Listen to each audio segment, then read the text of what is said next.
This is a Renegade Media Network podcast. A lot of you guys that listen to the show are trying to figure out how to create content or create a virtual online business and kind of do it outside of the confines of the system, if you know what I'm saying. Well, I've got a company that's helping you do exactly that. It's privacypost.io. They're a privacy by default virtual mail and business center designed for the location independent, expat, and international entrepreneurs seeking financial freedom. Their services include, this is so cool to me, a virtual mail box, obviously, a professional business address, privacy trust services, company formation, a Portugal D7 residency, and check this out, a virtual residency in the privacy-respecting and income tax-free state of South Dakota. Privacypost.io protects you from third parties, protects you from overreaching government agencies, and from complicit cloud platforms invading your private, personal, and business information.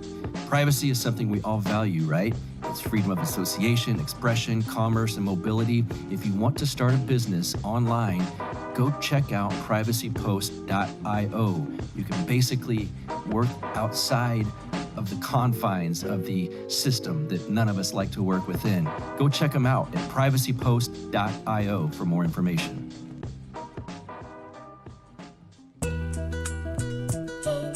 You are now listening to the Counterflow Podcast, a place for dissonant voices and unapproved opinions. You get split in fucking half, the icon, the hologram graph, but I am the center inside the placenta of math. You clash with cyanide gas and die fast. Rhythmical equivalent of solids, liquid and gas. We smash your sinus with the power of Lord Titus, but I am the virus inside of the iris of Cyrus. Here is your host and humble narrator, Buck Johnson. What's up, you guys? Welcome back to the Counterflow Podcast. Great to have you with me once again. I hope that your 2022 is going smoothly. No bumps in the road yet. Hope everything's going well. It's going well on this end. This is one of my favorite interviews I've done in a while.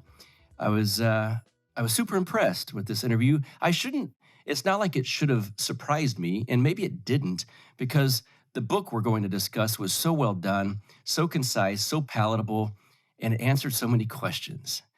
Like me, I bet you guys have wondered, over the last few years at least, what in the hell is wrong with everyone? Why have so many people lost their minds? This book is called The United States of Fear: How America Fell Victim to a Mass Delusional Psychosis. You might have some guesses on how that happened, but we're going to dive deep into it. The author of this book is Dr. Mark McDonald. It's really good. This puts a lot of things in perspective. It did for me, and I hope it will for you. At the end, he gives some wonderful, I believe, pertinent advice on how to deal with some of these people. And I don't really just mean the ones randomly at the store. I mean the ones that you're close with, because unfortunately, that's become all too common, that some of these people that have fallen under this mass delusional psychosis might live in your house with you, or be your friends, or be your coworkers, or extended family. We all know these type of people, and it's sad, quite frankly, what they're going through.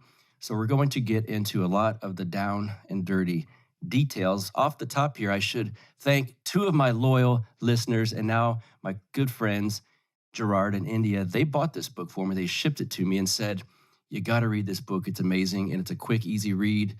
And I said, not only did I read the book, but I've contacted the author. He's coming on the show. He's here right now. The book is The United States of Fear: How America Fell Victim to a Mass Delusional Psychosis. The author is here with us today, Dr. Mark McDonald. Welcome to the show, sir. How are you? Hi, Buck. I'm doing well. Thank you. Yes, I'm excited to broach this topic finally with someone who knows a lot about it. Because a lot of us are just kind of looking around going, people have lost their damn minds, but all we can say is, well, they seem crazy. You actually have the background to diagnose, at least discuss some of the actual issues here. So with that said, could you tell my audience kind of about who you are and what you do, and then we'll jump into it. I'm a child and adolescent psychiatrist. So I'm not a psychologist. That means I'm an MD, a medical doctor. I went to medical school, just like a pediatrician, internal medicine physician, OBGYN. So I am trained in medicine. I do prescribe medication. I also offer therapy, but I don't do body illness work.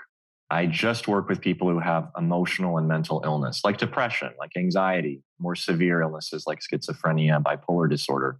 And I see patients of all ages, children, adolescents, adults, older adults, in my private practice in West Los Angeles, where I have been seeing them for about 10 years now. I also do other work. Obviously, I do some writing and speaking really more recently.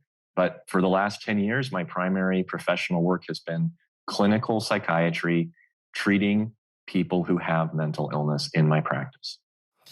Well, like I kind of alluded to, a lot of us looked around, certainly over 2020. I think a little bit before that, we'll get into the timeline on this. Certainly in 2020, and you see stuff online, but you don't just have to see it online. You can just go. I was just still, if I'm in Texas, where we're for the most part free. I just, before I was doing this interview, left a Whole Foods.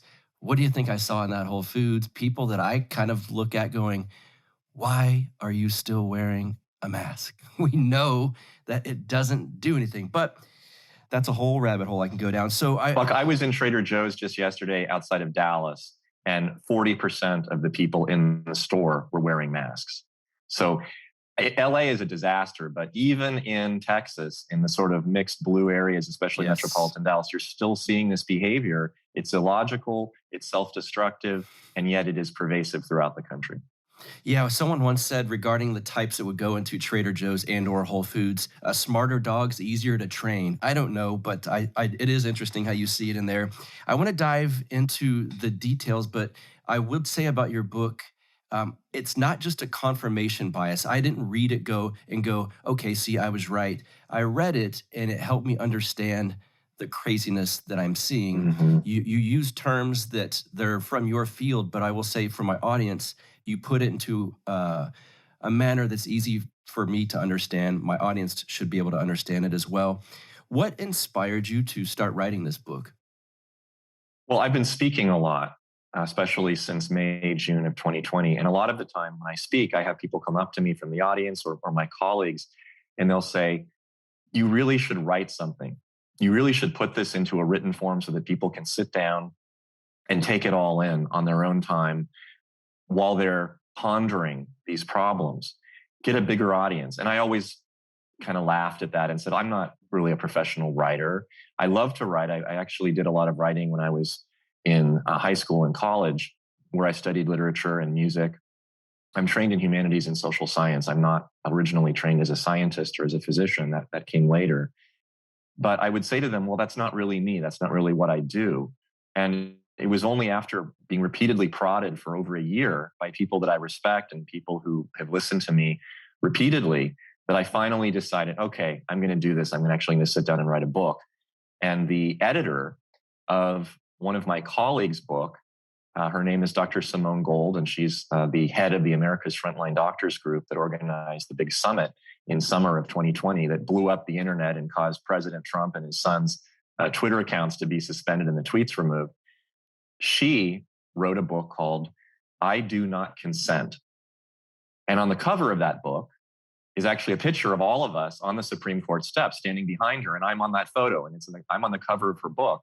And her editor got in touch with me through her and said, hey, I keep hearing this guy talking. You know him. I mean, he's on the cover of your book. There's a photograph of him.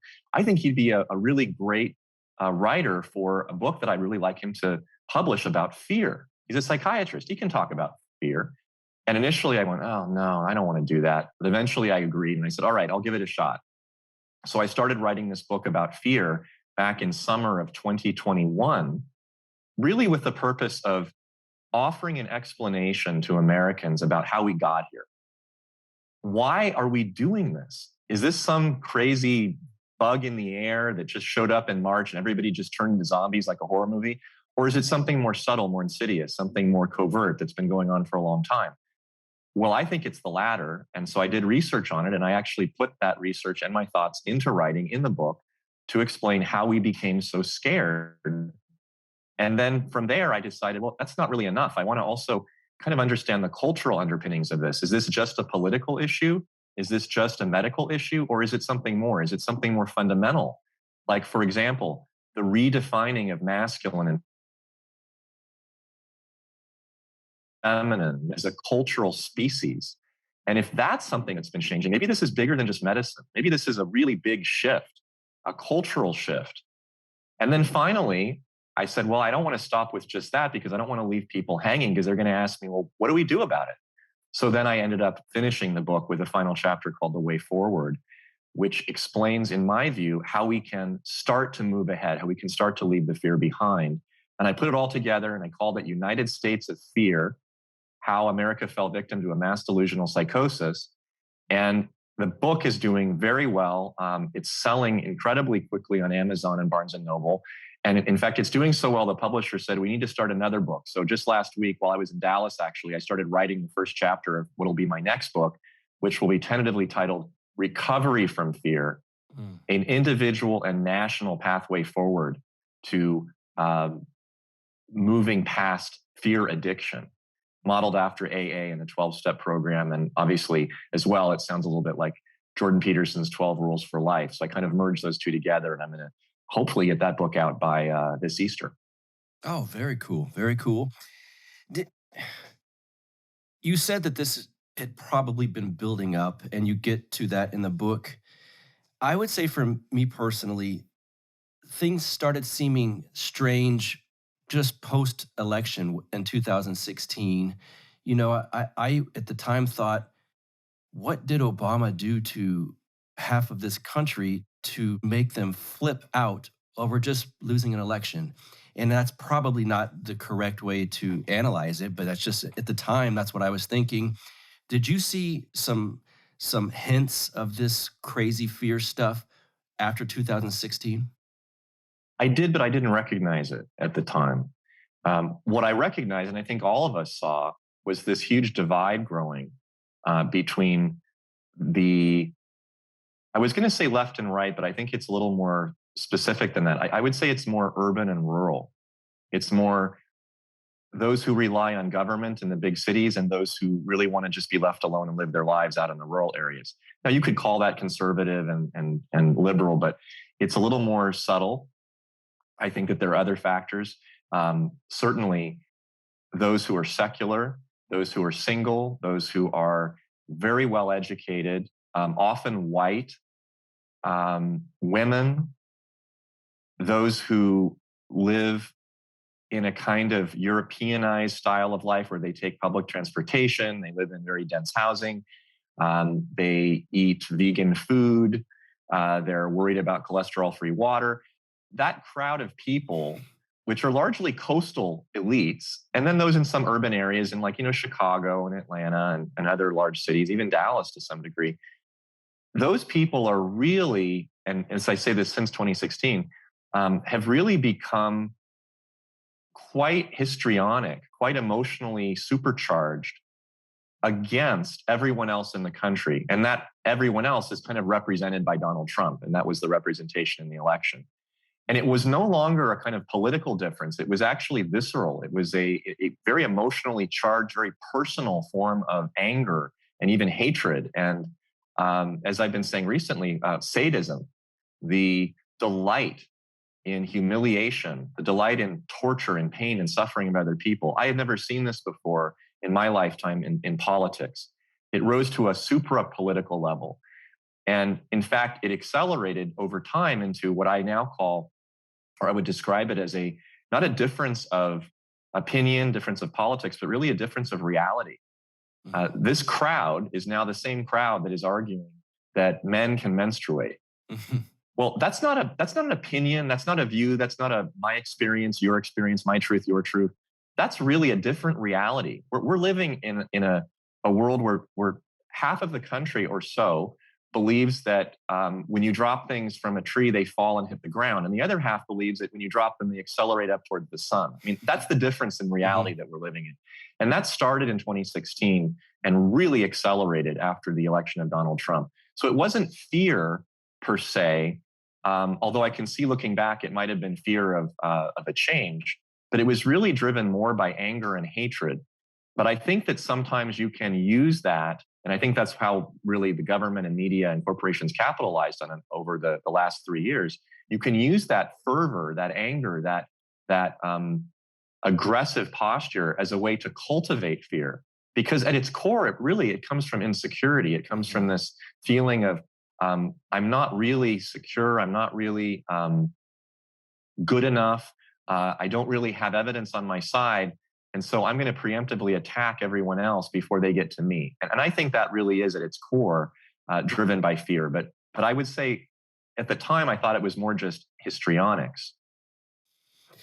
You have a chapter in here that I'm so glad someone covered. At least I know it's been covered, but in a lot of the stuff I read, it's not. And it's a very big topic with people that listen to this show. The feminization of men. And you alluded to the left thinking that men can menstruate. Some of the times I see some of these men and I think they probably could. Is that something that you've been dealing with in your practice even prior to this moment?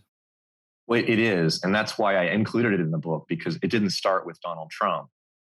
This has been going on, I know now actually for decades, but certainly I've been conscious of it for the last 5 to 10 years in my practice.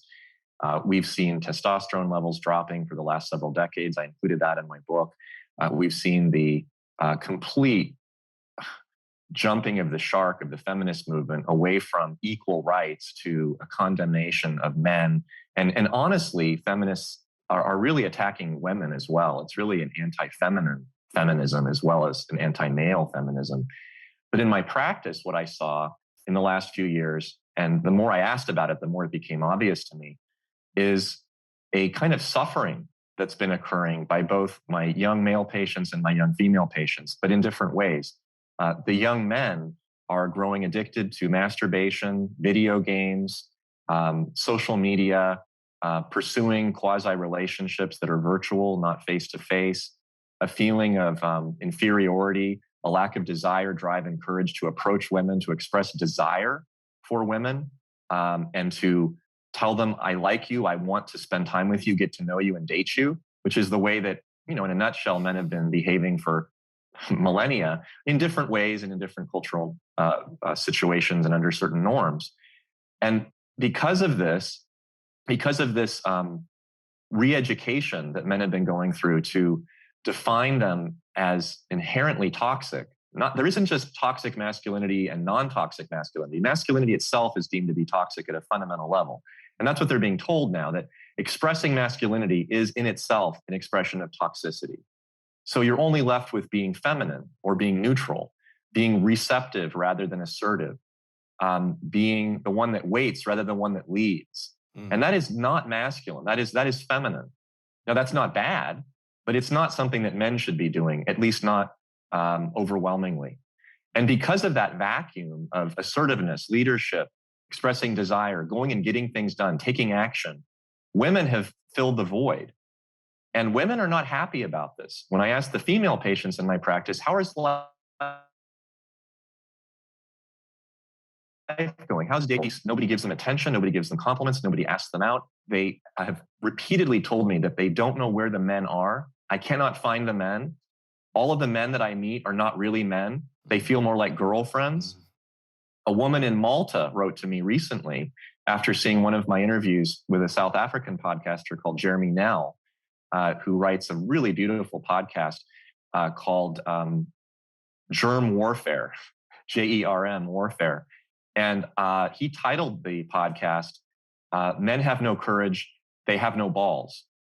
And a woman in Malta actually wrote to me and she said, thank you for telling me and putting into words what I have been feeling for the last 2 years. Feeling for the last 2 years. And this is the feeling that my female patients have. They don't feel feminine. They don't feel desired. They don't feel loved. They don't feel pursued. They feel like their sense of value is poor. They're unattractive. They're not wanted. And they feel hopeless. So both sexes are being driven apart. They're not being driven towards one another, being driven away. And both sexes are growing lonelier and lonelier. They're losing a sense of purpose and meaning in their lives. Men, young men in particular, who don't have a sense of purpose and meaning to couple with a woman, feel emasculated. And women who are not being desired don't feel beautiful, don't feel sexy. And all they have left really is to go to work and climb the corporate ladder. And that does not appeal to women. With few exceptions, women do not receive their sense of satisfaction and meaning in life from work as men do. So we're killing the soul, the meaning, the purpose of both male and female through this cultural indoctrination, through feminism, through toxic masculinity, rape culture, the big evil Donald Trump. And everyone, male and female, are suffering. And they're coming to me and they're saying, I don't know what to do. They're bereft. And I try to help them, but I can't fix society. Now, how did some of this translate to what we saw from the public in general with this COVID mess? Well, what I always say is when you see men walking around outside, big, strong men wearing camo, slinging rifles, tatted up, shaved heads, with a face diaper on, this does not make women feel safe. I had a deputy sheriff in Canada say to me on a Zoom call once, I don't feel safe around these men. What I feel is if there were a real threat, not just a little bug flying around, but a real physical threat, these guys would throw me under the bus and they'd run for the hills. I do not want to be around men who are so scared of something in the air that they cover their faces with a diaper. Now, that is a visual reminder of the emasculation of men. When I see men walking around outside with masks on their faces, it reminds me of the lack of masculinity now in our culture. And the encouragement, the fervor that we put these masks on adults and children, but certainly on men, I think really, really shows and reveals a compliant, receptive, feminine attitude towards government overreach, towards orders, towards mandates, which is not masculine. Had men pushed back, as they would have, I think, 20 years ago, I don't think we would be in the mess that we're in. I think a lot of the reason why we have been essentially laying down for all of this is that men failed to stand up. And then women, in their stead, they had to jump in and take over the task that men wouldn't take. And women are not designed for that. They can do it short term. They can do it on a war. When all the men are away fighting, they can go into the factories and they can turn the lipstick factories into bullet casing ammunition factories. Sure, they can do that. But it's exhausting. It makes them feel anxious. And often, many women become histrionic because their job is not to go out there and fight the battles. That's the male battle. It's not the female battle. And it doesn't encourage them to focus their energy and attention on where it's really, really needed in a crisis, which is protecting the home, protecting the child, providing nourishment, safety, protection on an emotional basis. They can't do that when they're out there fighting the battles that the men are refusing to fight. That's how I think it came forward and expressed itself in the summer of 2020. And it's still going on today. Men are still not standing up. They're still acting like eunuchs. And women, to a large degree, and I'm going to say large degree because there's always women that are saying, well, you're saying all women are like this. I'm not saying all women are like this. I'm speaking in generalities because that's the only way we can learn. Yeah. I don't know why I have to keep saying this, but I do. In large part and to a large degree, women are still acting in a histrionic fashion and they're not able to use their rational and emotional brain. Yeah, I mean, and you mentioned this in the book too. The Karen meme became just that because, you know, a lot of these issues were being thrown out there by women. The meme wasn't Tom, it was Karen. That's right. And we've all been verbally assaulted by a middle-aged soccer mom at some point because of not wearing a mask or this or that. I'm going to tell you about independencebarber.com. For one, it's my barbershop. But if you're going, well, why would I want to know about your barbershop? I don't live around there. They've got a great online retail store with the craziest, coolest things. It's a strange collection, and so much of it is great. You guys are going to love it. Check the stickers out. They've got a wide variety of stickers they sell. I think you might like this one. Unmasked, unvaxxed, unafraid. They've got another one that says the media is the virus. Then there's a grooming section where you can buy all kinds of great pomades, gels, shampoos, body washes, etc. You know that great old school barbershop smell, that bay rum aftershave smell? They've got stuff that can leave you smelling like that. There's a whole section on there of these weird oddities, they call them. They're with ram skulls and kind of strange like a bat in a shadow box and stuff like that. If you guys have seen that show, Oddities, there's a whole section of shopping on there just of that kind of stuff. And now, if you do live in and around Austin, like I don't even live in Austin, and I still drive there every 10 or 12 days because they are the best barbers around. And it's Independence Barber at independencebarber.com. If you do live in and around Austin, I recommend that you go there. They are the best. I'm extremely picky about who cuts my hair, and my girl Heather at Independence Barber is the best. When I first started going there, it was during the pandemic time, and I walked in, and right before I walked in, there's a sign that says no masks needed. And I knew I was in the right spot of a great barber and a good, like-minded business owner. She knows what she's doing. So I've got a promo code for you. It is BUCK15 at independencebarber.com. If you enter BUCK15 as your promo code, you will get 15% off of your order. Just go check this website out, independencebarber.com. She's a like-minded business owner. And again, you're going to love those stickers if nothing else. And if you're in Austin, go get your haircut there. You will not be sorry. Let's get back to the show. Do you think that there's been maybe a targeted campaign directed at women to kind of make this fear bubble up more than it should, this anxiety that we've seen? I think it started before 2020 because women had been targeted as victims of men. They were told and indoctrinated to believe that men are not there to protect you. They're not meant to marry you. They're not meant to help provide the necessary supplies to feed and clothe your children. They're there to rape you. Men are there to ogle you. They're there to kick you down the stairs, stomp on you, throw you away from the corporate ladder, leave you there to die of exposure, and to only take advantage of you for sexual purposes. That's really what women have been taught and told, and men, for quite some time. So when the crisis showed up, women didn't turn to men and say, wow, this is really scary, but thank God I have a man in my life who can help me out, or men in the area, men in the neighborhood. They'll help to figure this out. They'll solve this problem. Women didn't even think that for a second. They just panicked, and they started slapping masks on themselves, on their children, wiping down boxes on Amazon deliveries at home, pulling their kids out of school. I was shocked when I saw that schools were closing, and mothers, to a large degree, mothers were not pushing back against it. They weren't saying, hell no, I'm not going to get my kids stuck at home for 6, 9, 18 months. They're going to school. That's where kids need to be. They didn't do that. They pulled their kids out and they told their children, mommy's afraid, daddy's afraid, you should be afraid. Don't go outside, wear a mask, do Zoom school. Do not interact with the world anymore until we tell you that it's safe. Women largely concurred with this and complied with these requests. And I think they believed it. That is not a healthy, normal, maternal response by a balanced, good mother. That is the reaction that you would expect to receive from a mentally ill mother.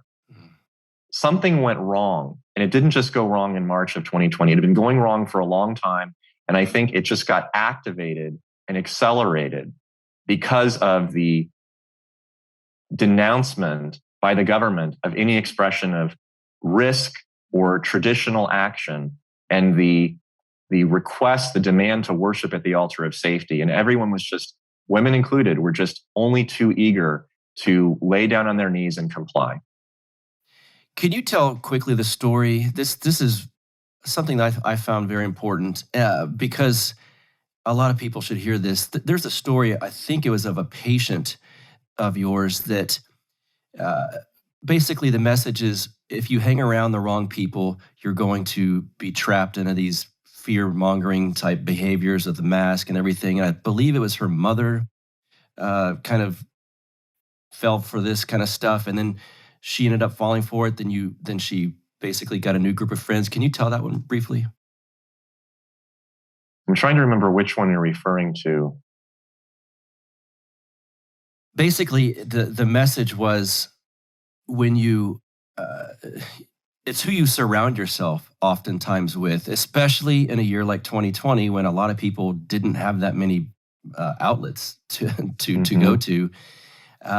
that's who, if everyone around you falls for all of this mask type stuff, then it's going to put you in a state of anxiety. If you could get some friends that maybe don't fall for all of this and surround yourself with those types, it helps your own mental state, correct?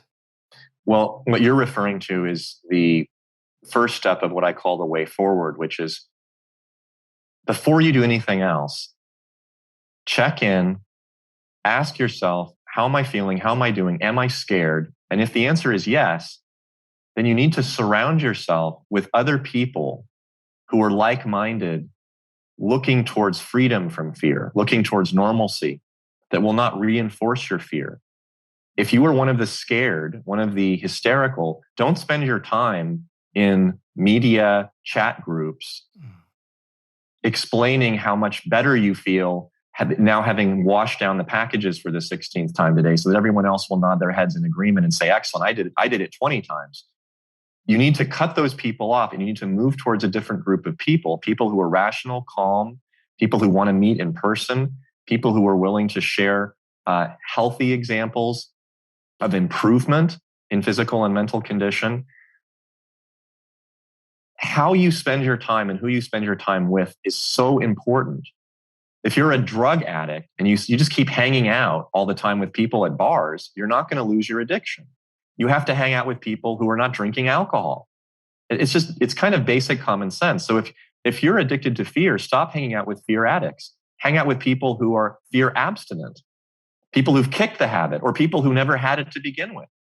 That's one of the best ways in discouraging this kind of pathologic, dangerous, harmful behavior.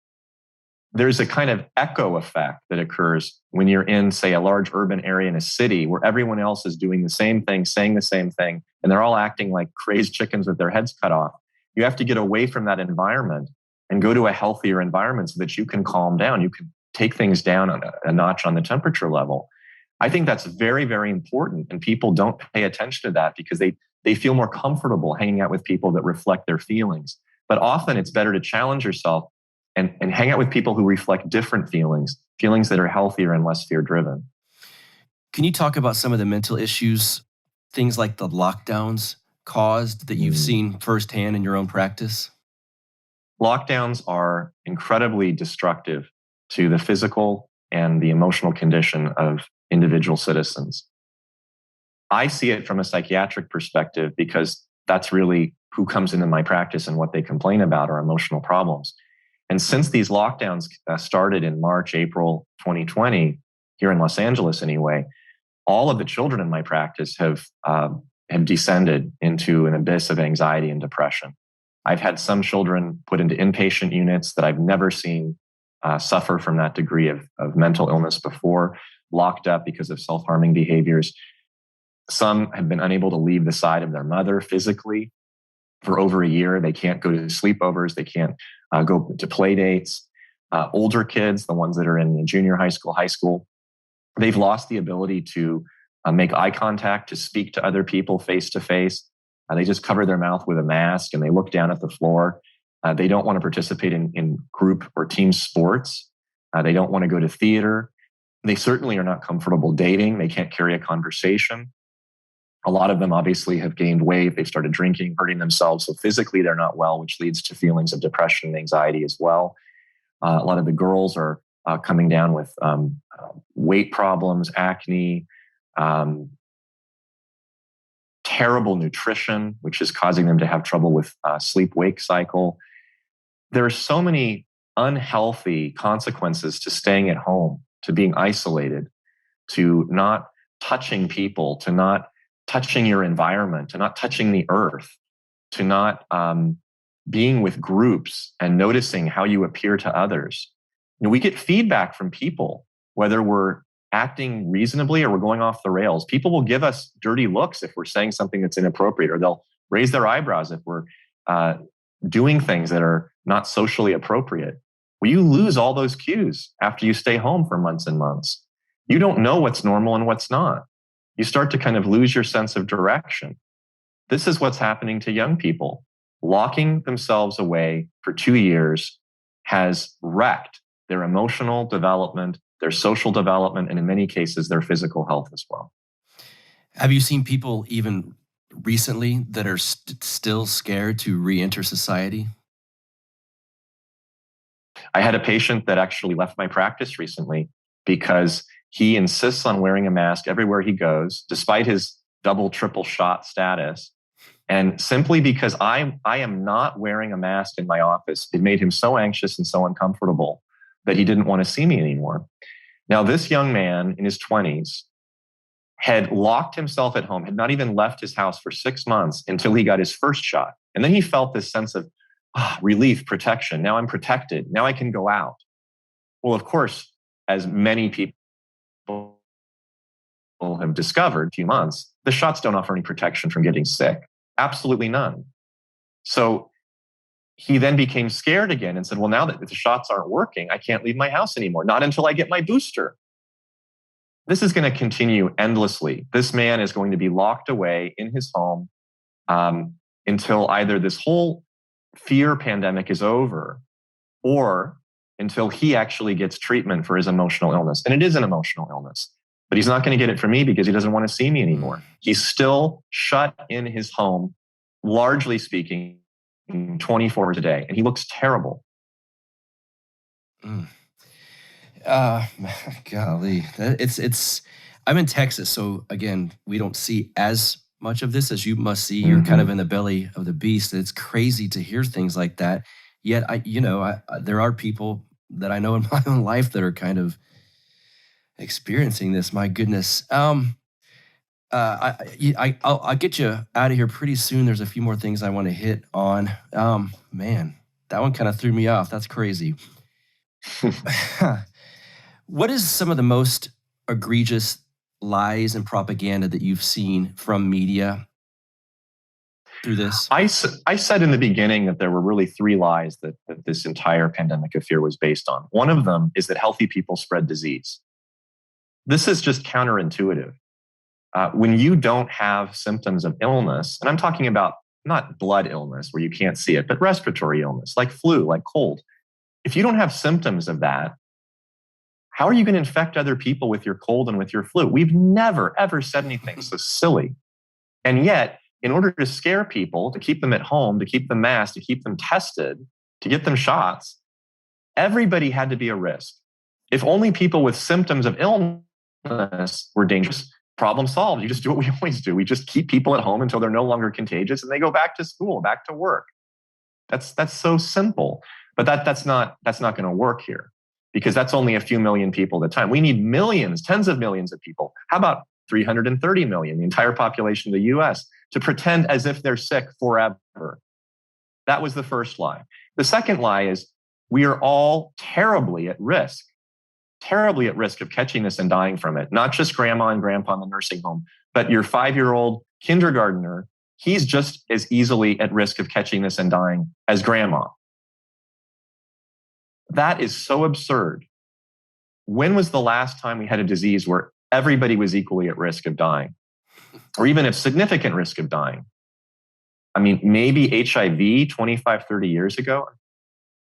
So the idea that children, young people, healthy people who are essentially not at much risk that's even meaningful of getting seriously or dying of this disease should be protected and should act in the same fearful way as an old person in a nursing home, that really helped to lock us down. That really helped to keep everybody scared. This could just hit anybody. I mean, breast cancer is equally prominent in men, right? I mean, come on. And then the third lie is still ongoing, and it's critical that this lie stay. There is no way to treat this disease known to human medicine. We have no treatment at all. All we have is a hope and a prayer and a shot in the arm. And the reason for this is obvious because the emergency use authorization, which is what allowed this giant mass vaccine campaign to get going and get started, and the $1 trillion as of last year, it's even more now, of taxpayer money that's been funneled into this, pumped into this program, was based on one very important statement. And this is not just an opinion, this is federal law. And that statement is there is no other way to treat this disease. As soon as that becomes provably false, the EUA falls, the vaccine campaign ends, and all of a sudden people start treating this like any other disease where they boost their immune system, they take supplements, they take repurposed drugs, and they lower their weight, increase their health.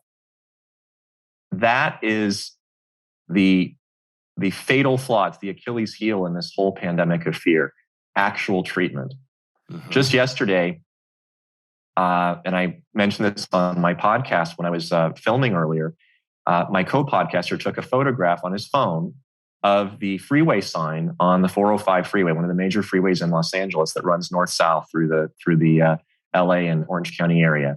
And the freeway sign said, "Get boosted, wear an N95 mask."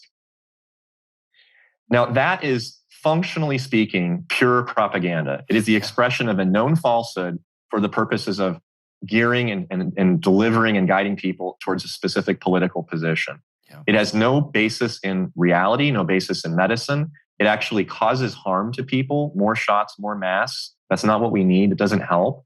And yet it's still going on. Now, what if the sign had said, "Get early treatment"?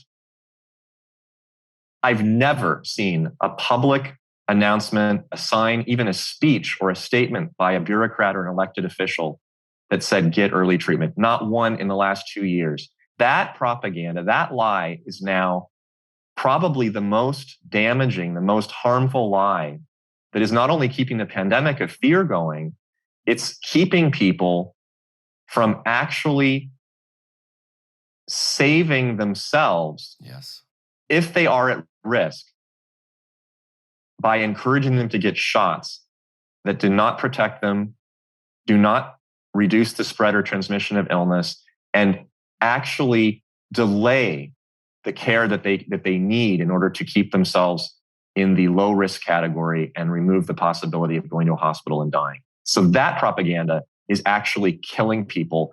And in fact, my colleagues believe, like Harvey Risch, that out of the 800,000 Americans that supposedly died of or with this virus, about 2/3 to 3/4 of them could have been saved had they been treated early. That is not a political shenanigan. That is murder at a mass scale. It's pure evil. Yes, well put. And that's it. You're spot on. You are spot on. Last question for you. There's a lot of people listening to this, of course, we all know this, that have had family members, spouses, close friendships, just there's been a lot of fault lines between these relationships because of this fear that we're talking about, this psychosis. Do you have any advice for people that understand your perspective, my perspective? They're not scared of this stuff, but their wife is, their husband is more likely these days. Their coworkers don't talk to them because they say they're the crazy people. Do you have any advice on, maybe this is going to be in your next book, on maybe a first step forward? What do the sane people do to get along with those who are kind of steeped in fear? The first thing that you have to do is you have to accept that at the present time, right now, there will be people that you will run into at work and your friends who are inaccessible to reason and reality. Inaccessible. They're lost. They may not be lost forever, but they're lost now. Allow yourself to let them go. It's very important, or you will be frustrated forever. It'll drive you crazy. How do you do that? I think there's one simple way to, largely speaking, filter those people out, and that is to assess their level of curiosity. It doesn't matter how smart someone is. That's irrelevant. If somebody has a sense of curiosity, questioning, wondering, I'm not really sure if I believe that. Or, there's some other things I'd really like to know about this. Or, it didn't really make sense what I heard yesterday because it was different than what I heard last week. I don't understand that. Those are all comments that express curiosity. That means that you have an opening. That means that person wants to know the truth, wants to move forward. Maybe still afraid, but curious. Those people you can salvage. If the answer or the comment to your encounter with them is, we have to wear another mask because Fauci said so, it's those right-wing extremists that are keeping us from moving forward. This is a pandemic of the unvaccinated, damn it. Those kinds of jargony, closed-minded, lacking curiosity statements, When people talk like that, there's no point in continuing. So that's the first thing you have to do. You have to break out those two groups. Don't try to talk to and save everybody. Accept that some people are not there yet. Like the addict that says, I can stop anytime I want. Alcohol didn't wreck my marriage. My wife was a bitch. There's no point in asking those people if they want to stop drinking. You already know the answer. It's not the bottle that's the problem. It's everybody else. It's you. So don't waste your time with those people. Filter them out. Invest your time in people who can be saved, people who are afraid but curious. Gradually, that group will grow. And then the people who are lost, they will start to reform over time. And if they don't, they're going to wind up isolating themselves because they're not going to be supported anymore in the new normative culture, which hopefully will be a more healthy one. Well put. I hope you're right. Plug away, please. Anything you would like. Plug any of your work right now. So obviously the book that I wrote, United States of Fear, is my most recent work. It's my first book. It is available on Amazon and Barnes & Noble. I am, however, expanding my reach by publishing on Substack under the name Informed, that's my podcast, sorry, I'll get to that in a moment, Dissident MD. Nice. Dissident MD. And I have a website called dissidentmd.com as well, which has my book and also links to Substack and some of my op-eds that I'm publishing in local papers and some national news. So United States of Fear, which can also be found on my Dissident MD website, as well as my Substack account, is my first book. I am very actively involved in producing, or not producing, I have producers for that, but in working for the production of a podcast called Informed Dissent, which can be found on Apple Podcasts and other platforms, along with my coworker, Dr. Jeff Barkey, my colleague rather, who's a physician that I speak with. InformedDissentMedia.com is the primary site where that podcast is located and has lots of interesting clips and videos and links to some of our talks, where we're going to be speaking, upcoming speaking engagements. That's InformedDissentMedia.com. I also have Facebook and Twitter, but those things are a thing of the past. In my view, they're going down. So I really recommend people go to my website, my new one, which is Dissident MD, or go to our Informed Dissent podcast. That's where really all the good information is. Thank you so much. I will link to all of that in the show notes page for this episode. Dr. Mark McDonald, this has been really, really great. Thank you so much, sir. Enjoyed the conversation. Thank you, Buck. You too. What did you guys think of that interview? I personally thought it was extremely good. And I don't mean my interview skills. I mean everything Dr. Mark McDonald had to say. Really helpful. It's not often that you would approach this topic and feel better after you're done discussing it, but I actually did. So I hope you guys do too. I hope that helps some. Let's see, patreon.com/counterflow. That is one way you can support this show. You could follow me on Twitter at Buck Rebel, BuckRebel. You could subscribe at our YouTube page. Just search Counterflow with Buck Johnson. You'll find us on YouTube. You can just check out the website, counterflowpodcast.com. Let's see. I think that's all I got for you guys. Again, I hope you enjoyed that chat. Go buy this book. It's on Amazon. Go to his website, dissidentmd.com. What a cool name for a website. Well done, Mark McDonald. Thank you again for being on the show with us. And for you guys, as far as you go, I hope your week goes wonderfully. And I will talk to you again next week. Take it easy. See ya. You get split in fucking half, but I call him the hologram brass. But I am the center inside the placenta of math. You clash with cyanide gas and die fast. Rhythmical equivalent of solids, liquid and gas. We smash your sinus with the power of Lord Titus. But I am the virus inside of the iris of Cyrus. Like the sound of the Counterflow podcast? Our audio production is provided by Podsworth Media. Check them out at podsworth.com. This has been the Counterflow Podcast, a part of the Renegade Media Network.